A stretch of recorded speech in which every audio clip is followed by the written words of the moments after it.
မိဘပြည်သူတိုင်းသားညီကိုမောင်နှမများခင်ဗျာအခုကြည့်တဲ့မောင်းနေတာကတော့ရန်တရားစစ်ကြောင်းပဲဖြစ်ပါတယ်တန်ကြက်ကရန်တရားစစ်ကြောင်းကြီးများကိုတွေ့မြင်ရတာဟာပင်ရခင်မြမတက်မလို့ရဲ့စင်တက်မြင့်တက်များအတွက်စစ်ချီတဲ့အခါချင်းတီးမှုခဲ့ကြတယ်ရေရီသွန်းသွန်းမြင်းတီဝေါ်လန့်ထွန်းတွတ်တက်ပဲစောလူစီးတံမျိုးဆက်တံလင်းတံမြင့်မဆွဲဆိုတဲ့ကာချင်းကိုသတိရမိစေပါတယ်ခင်ဗျာမိဘပြည်သူတိုင်းသားညီကိုမောင်နှမများခင်ဗျာအခုမြင်တွေ့နေရတာကတော့အမြောက်တပ်ဖွဲ့ညွှန်ကြားရေးမှူးရုံးမှရင်ရမ်းများအစင်လိုက်ချီတက်ပေါင်းနေလာတာပဲဖြစ်ပါတယ်ဒီနေ့မှာချီတက်ဆေးပြကြတဲ့စစ်ကြောင်းကြီးများကိုတွေ့မြင်ရတာဟာဆိုရင်ဖြင့်နန္ဒီတင်နာပြုံးအပိုက်82မှာပါတဲ့များဘူးပါနေချီလာအုပ်ကျဲတက်မထွက်၍ရဲမဲ့စည်းဝေးတိုက်တံပေးသည်ရေကျွေးကြော်တန်တောင်းဒီဆိုတဲ့စာသားကိုအမှတ်ရမိစေပါတယ်ခင်ဗျာ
မိဘပြည်သူတိုင်းသားညီကိုမောင်နှမများခင်ဗျာ82နှစ်မြောက်တပ်မတော်နှင့်စေပြအခမ်းအနားကိုကာကွယ်ရေးဦးစီးချုပ်ရုံးမှအစင်မြတပ်မတော်အရာရှိကြီးများရဲဘော်3ကြိမ်ဝင်မိသားစုဝင်များငိမ့်စားတပ်မတော်ကာကွယ်ရေးဦးစီးချုပ်များရဲ့မိသားစုဝင်များငိမ့်စားတပ်မတော်ကြီးရည်လေးအရာရှိကြီးများလွတ်လပ်ရေးမော်ကုန်းဝင်ပုဂ္ဂိုလ်ကြီးများအကြံပေးပုဂ္ဂိုလ်များတပ်မတော်ငိမ့်စားတပ်အမတ်ကြီးများနိုင်ငံခြားစစ်တပ်ရုံးမှစစ်တပ်မှုများနဲ့တာဝန်ရှိသူများနိုင်ငံလုံးပြည်ကတိုက်ခိုက်မှုရဲစဲရေးသဘောတူစာချုပ် NCA လက်မှတ်ရေးထိုးထားတဲ့တိုင်းသားလက်နက်ကိုင်အဖွဲ့များမှကိုယ်စားလှယ်များနိုင်ငံရေးပါတီများမှဥက္ကဋ္ဌများနဲ့တာဝန်ရှိသူများမြန်မာနိုင်ငံစစ်မှုထမ်းဟောင်းအဖွဲ့ဝင်များမြန်မာနိုင်ငံရဲတပ်ဖွဲ့မိသက်တပ်ဖွဲ့နဲ့မြန်မာနိုင်ငံကြက်ကျင်တီတပ်ဖွဲ့တို့မှပုဂ္ဂိုလ်များဝန်ကြီးဌာနအသီးသီးမှတာဝန်ရှိသူများနဲ့ဝန်ထမ်းများ YMBA အသင်းကြီးမြန်မာနိုင်ငံမြို့သမီးရေးရာအဖွဲ့ချုပ်မြန်မာနိုင်ငံမိခင်တွေကလေးစောင့်ရှောက်ရေးအသင်းဘာသာပေါင်းစုံချစ်ကြည်ညီညွတ်ရေးအသင်းတို့မှတာဝန်ရှိသူများတပ်မတော်လေးချီတပ်များမှတပ်ဖွဲ့ဝင်များတိုင်းဒေသဖွံ့ဖြိုးရေးတက္ကသိုလ်မှဆရာဆရာမများနဲ့ကျောင်းသားကျောင်းသူများတပ်မတော်နှင့်ကွန်ပျူတာလက်မှပါဝင်ခဲ့တဲ့အမှုပညာရှင်များစစ်ကြည်တဲ့ချင်းစစ်တီတေးတဲ့ချင်းကြပြဝတ္ထုတို့ဝိတုရှေပြိုင်ပွဲများမှာဆူရရှိသူများသတင်းမီဒီယာကောင်စီရုပ်ရှင်သဘင်ဂီတအစည်းအရုံးနဲ့ထူးပိတ်ထားတဲ့ဧည့်သည်တော်များနဲ့ပြည်တွင်းပြည်ပသတင်းမီဒီယာများမှာတက်ရောက်ကြတာပဲဖြစ်ပါတယ်ခင်ဗျာ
မိဘပြည်သူတိုင်းသားညီကိုမောင်နှမများခင်ဗျာအခုမြင်တွေ့နေရတာကတော့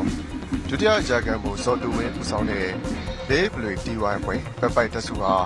82နှစ်မြောက်တပ်မတော်နှင့်စေးပြအခမ်းအနားမှာပါဝင်စေးပြရန်စတင်ချီတက်လာတာပဲဖြစ်ပါတယ်ခင်ဗျာ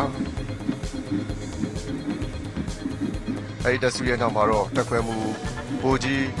ဒေါ်နင်းနုရှိန်ဦးဆောင်တဲ့တပ်မတော်ကြီးထူးတာဝန်တပ်ဖွဲ့မျိုးသမီးစေးပြတက်ခွဲနဲ့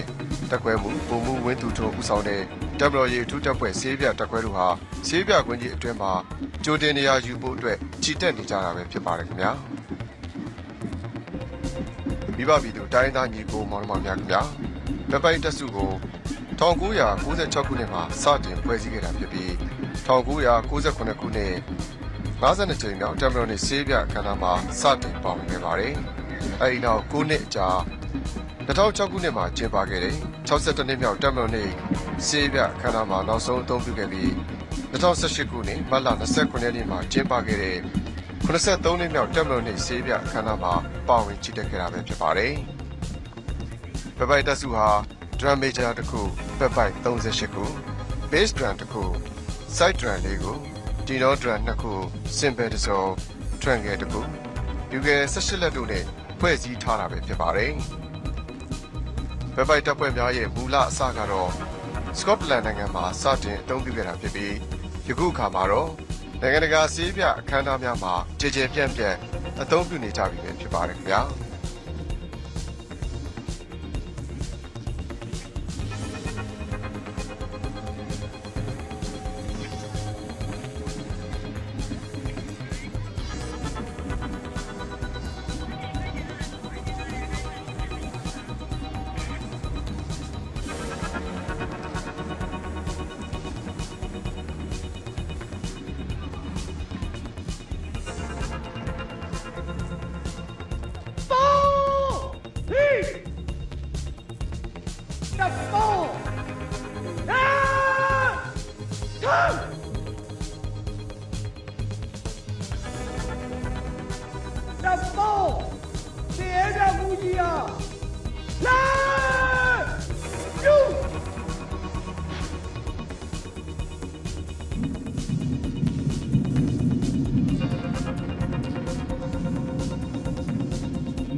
မိဘပြည်သူတိုင်းသားညီကိုမောင်နှမများခင်ဗျာ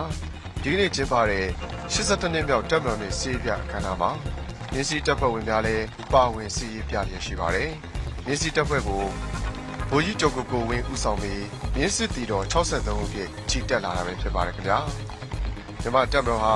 ရှေးခင်ကလေးကစင်မြင်းစီချင်းထိုးအတက်တို့မှာအမိကုံသတင်းကြော်ကြခဲ့ပြီးအခုလိုမြင်းစည်းတပ်ဖွဲ့ကိုဖော်ထုတ်ပြသနိုင်ခဲ့ခြင်းဟာမြန်မာသမိုင်းနဲ့မြန်မာတို့ရဲ့စာတိတွေစာတိမှန်ကိုပြန်လည်ဖော်ထုတ်ပြသနိုင်ခြင်းပဲဖြစ်ပါတယ်မြင်းစည်းတပ်ဖွဲ့ကိုထဲ့သွင်းစစ်ရေးပြနိုင်ခြင်းဟာသမိုင်းစင်လာကြီးမားခဲ့တဲ့မြန်မာတပ်မတော်ကြီးဟာနိုင်ငံတကာစစ်မီခင်မီတပ်မတော်တရားဖြင့်ကမ္ဘာအလယ်မှာဗတ်ကြောက်တင်နိုင်ခဲ့ခြင်းလည်းဖြစ်ပါတယ်ခင်ဗျာဒီပါပြည်သူတိုင်းသားပြည်ကိုမော်တော်များခင်ဗျာကျွန်တော်တို့မြန်မာနိုင်ငံအနေနဲ့ရှေးခင်ကလေးကစစ်ချီတက်ရမှာမဟုတ်ရုံများစီကြီးများကီယူတင်းများအောင်စီအောင်မောင်းများတိမုတ်ကစစ်ချီတက်ကြတဲ့အလေးထားများရှိခဲ့ပြီးအဲ့ဒီလိုစစ်ချီတက်ပုံများကိုကာချင်းများမှာလည်းအထင်အရှားတွေ့မြင်ပါတယ်မြန်မာတို့ဟာကြေးကျိုးတရေနေလက်ကုပ်စတဲ့ဒုတိယ၅ပါးကိုပြုခေတ်မှာစတင်အသုံးပြုခဲ့ကြပြီးနော်တာမင်းလက်ထက်မှာတော့လက်ခွင်မောင်းစတဲ့ဒုတိယအမျိုးမျိုးတပူခေဟာနှဲစတဲ့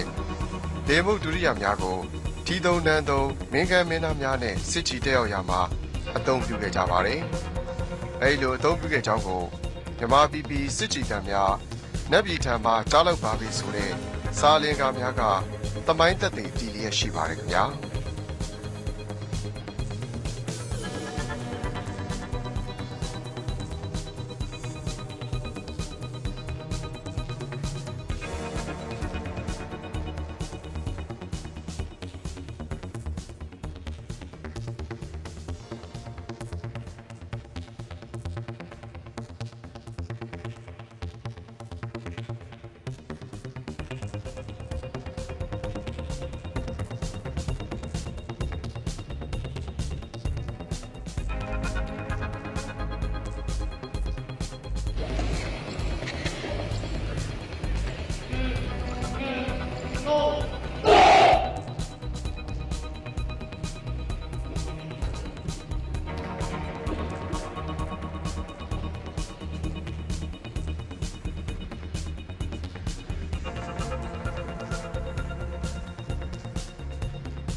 မြင်တွေ့နေရတာကတော့စေးပြမှုကြီးဗိုလ်ချုပ်ရဲရင်ဝင်ဦးဆောင်တဲ့မတော်ရထားကျန်စစ်သားဘရင်တော်အောင်စေရစင်ဖြူရှင်ပန်ဒူလာအောင်ဆန်းစစ်ကြောင်းကြီးများဟာနေပြည်တော်တစ်တက်ကွင်းမှာတစဉ်စေးပြခန္ဓာကြီးကျင်းပမယ်စေးပြကွင်းကြီးစီကိုအာမန်ပြီးနဲ့စတင်ကြီးတက်လာပြီပဲဖြစ်ပါတယ်ခင်ဗျာ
မိဘပြည်သူတိုင်းသားညီကိုမောင်နှမများခင်ဗျာ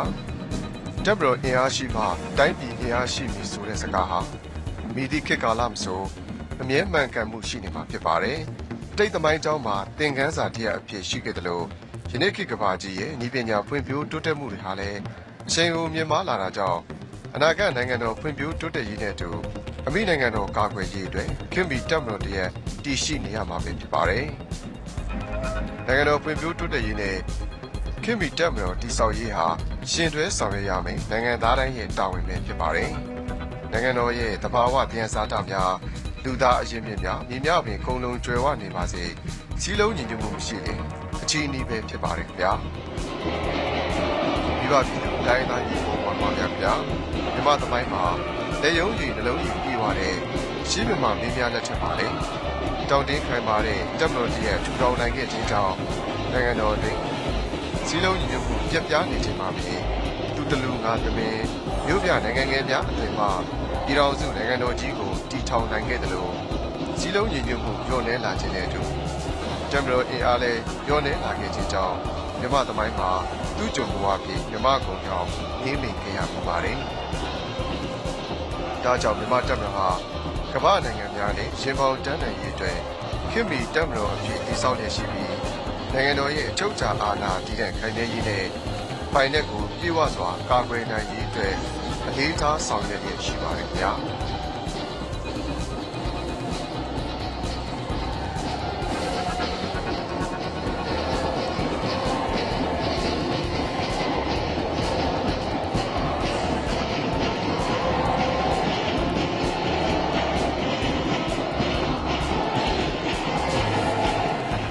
မိဘပြည်သူတိုင်းသားညီကိုမောင်နှမများခင်ဗျာမြို့သားရေးဆိုတာဟာဒီမျိုးသားလုံးရဲ့လူမှုစည်းဝါးနဲ့ဘာသာသာသနာရိုးရာယဉ်ကျေးမှုဒီလေထုံးတဲ့အစဉ်လာမြန်မာတိုးတက်ရေးလိုပဲဖြစ်ပါတယ်အဲဒီလိုမြန်မာတိုးတက်စေရန်အတွက်ဒီမျိုးသားလုံးနဲ့သက်ဆိုင်တဲ့လွတ်လပ်ရေးနဲ့ချုပ်ချာအာဏာတည်ရန်ခံရရေးတိုင်းသားစည်းလုံးညီညွတ်ရေးရှိရန်လိုအပ်ပါတယ်ဒါကြောင့်ဒုတာဝန်ရေးသုံးပါးကိုမြို့သားရေးတာဝန်ဖြင့်တိုင်းသားပြည်သူတရက်လုံးထမ်းဆောင်ကြရန်လိုအပ်ပါတယ်မြန်မာတပ်မတော်ဟာစတင်ဖွဲ့စည်းတည်ထောင်ချိန်မှစပြီးယနေ့ထိတိုင်နိုင်ငံတော်ကာကွယ်ရေးတာဝန်များသာမကပဲမြို့သားရေးတာဝန်များအားဥလင်မတုံထမ်းဆောင်ရရှိပါတယ်ခင်ဗျာ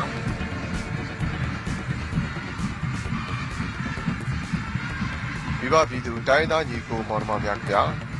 ယနေ့ခေတ်ကမ္ဘာပေါ်မှာတပ်မတော်ပေါ်ပေါက်လာပုံ၃မျိုးရှိပါတယ်နိုင်ငံတော်တည်ထောင်စဉ်ကပြင်တဘာတဲ့ဖွဲ့စည်းဖြစ်ပေါ်လာတဲ့တပ်မတော်နိုင်ငံတော်တည်ထောင်ပြီးနောက်ပိုင်းလွတ်လပ်ရေးနဲ့ချုပ်ချာအာဏာတည်တဲ့ခိုင်မြဲရေးအတွက်ဖွဲ့စည်းတဲ့တပ်မတော်နဲ့နိုင်ငံတော်ရဲ့လွတ်လပ်ရေးကြိုးပမ်းမှုနဲ့ထူပေါက်ဖွာလာတဲ့တပ်မတော်တို့ပဲဖြစ်ပါတယ်။ဒီနေ့ခေတ်မြန်မာတပ်မတော်ဟာနိုင်ငံတော်ရဲ့လွတ်လပ်ရေးကြိုးပမ်းမှု